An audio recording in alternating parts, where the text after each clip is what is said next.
किसी ने बड़े कमाल की बात कही है कि अगर आपको किसी का चरित्र जानना है तो बस उसके मित्र जान लीजिए। नमस्ते, मैं हूं आरजे कार्तिक। एक बड़ी छोटी सी कहानी सुनाता हूं एक फोटोग्राफर की। एक देश में कमाल का फोटोग्राफर था जो बड़ी क्रिएटिव पिक्चर्स क्लिक करता था, बहुत रोचक ढंग से हमेशा कुछ नया करने का प्रयास करता था। एक दिन उसके मन में ख्याल आया कि क्यों ना अपने देश के सबसे सौम्य चेहरे की तलाश की जाए, क्यों ना अपने देश के सबसे सरल सहज शालीन चेहरे को ढूंढा जाए। तो अपनी यात्रा पर निकल गया। 2-3 महीने तक वो खोजता रहा।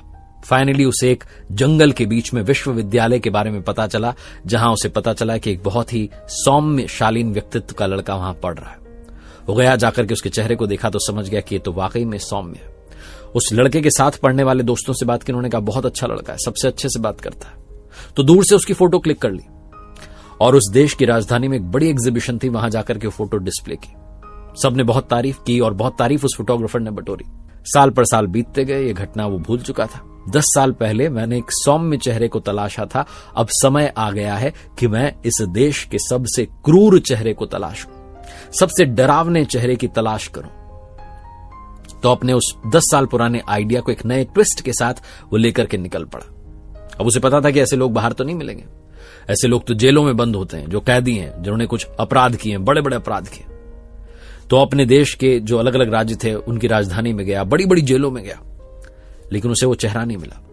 फाइनली एक दिन वो एक जेल में था, अपनी इसी तलाश में भटक रहा था, तब उसकी नजर एक कैदी पर पड़ी। वो दौड़ा भागा जेलर के पास गया, जाकर के कहा कि मुझे अनुमति दीजिए, मुझे आपके यहां की कैदी की तस्वीर लेनी है। जेलर ने कहा ठीक है, लेकिन आप कैदी से पहले बात कर लीजिएगा, क्योंकि बड़ा खूंखार है। उसकी अनुमति लीजिएगा, फिर फोटो क्लिक कीजिएगा। डरता डरता जो है वो फोटोग्राफर जो था वो उस जेल के पास पहुंचा, उस बैरक के पास पहुंचा जहां वो कैदी बंद था, और उसे जाकर के पूरी बात बताई कि मैं बड़ा ही क्रिएटिव फोटोग्राफर हूं, शुरुआत से ही ऐसी तस्वीरें क्लिक करता हूं। 10 साल पहले मैंने एक बार सौम्य चेहरे को तलाशा था और 10 साल बाद मुझे लगा कि अब इस देश के सबसे क्रूर चेहरे को तलाशना चाहिए।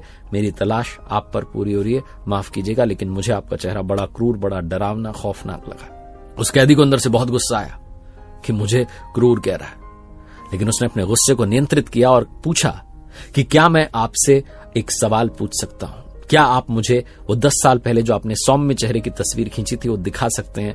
मैं भी तो देखूं कि सौम्य लोग कैसे दिखते हैं।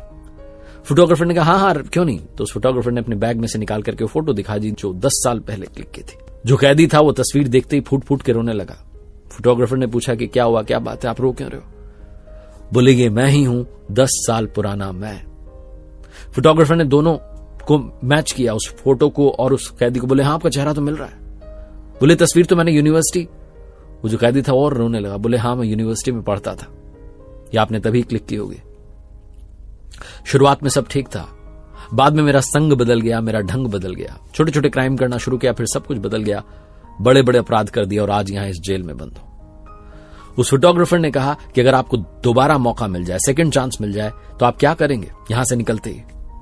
उस कैदी ने कहा सबसे पहले मैं अपने आप से मिलूंगा, 10 साल पुराना मैं जो इस तस्वीर में है, मैं उससे मिलना चाहूंगा, वैसा बनना चाहूंगा। बहुत छोटी सी कहानी है जो ये बताती है कि जीवन में जो आपका संग है वो आपका ढंग डिसाइड करता है, आपका रंग डिसाइड करता है। अगर आप अपनी जिंदगी के रंग बदलना चाहते हैं तो अपने संग को बदल लीजिए। एक बार फिर से वही बात जो अक्सर आपसे कहता हूं, कर दिखाओ कुछ ऐसा कि दुनिया करना चाहे आपके जैसा। याद रखिए, हर सोमवार सुबह 9:30 बजे मेरे साथ देखिए एक नई कहानी, और हर शुक्रवार सुबह 9:30 बजे देखिए लर्निंग सीरीज का एक नया वीडियो। मेरी पहली किताब को बहुत सारा प्यार देने के लिए धन्यवाद। कर दिखाओ कुछ ऐसा Amazon, फ्लिपकार्ट और आपके पास वाले बुक स्टोर पर अवेलेबल है, आप मंगवा कर पढ़ सकते हैं। और मेरी वेबसाइट rjkartik.in, जहां कुछ कोर्सेज हैं, उम्मीद है आपके काम आएंगे।